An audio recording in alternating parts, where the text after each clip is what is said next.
কেন? হচ্ছে ব্রহ্ম সত্তা, ওটা হচ্ছে ব্রহ্ম সত্তা, ও কমে না। জল ও ব্রহ্ম সত্তা, এক বিন্দু জলেও যা পাবেন মহাসাগর জলেও তাই পাবেন। এই জন্য ওগুলোকে পূর্ণ ব্রহ্ম বলে। কিন্তু হরি ঠাকুর শুধু পূর্ণ ব্রহ্ম বললে ভুল হবে, শ্রী শ্রী পূর্ণ ব্রহ্ম, মানে ডাবল শ্রীতে ওখানে পরব্রহ্ম পাওয়া যায়। আমি বলি সবার কাছে উনি পরব্রহ্মের সত্তা নিয়ে জগতে জন্মেছেন।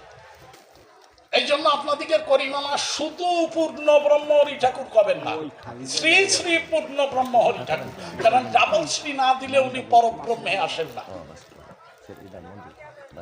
আমি বলি আপনাদিকের কাছে তাহলে কয় যে ও যে পরব্রহ্ম, ও যে পূর্ণ ব্রহ্ম, তার কি এমন প্রমাণ আছে? আগের কোন শাস্ত্রে লেখা আছে?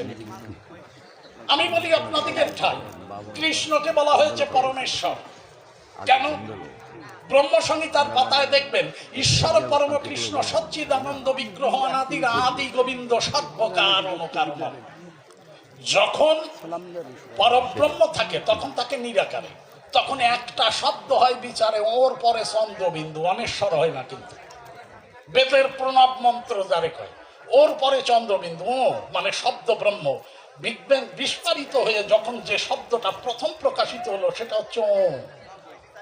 এই হচ্ছে শব্দ ব্রহ্ম, আমাদের বেদের প্রণব মন্ত্র। আমা বুঝতে পারতেছেন? একটু কষ্ট করে বোঝেন।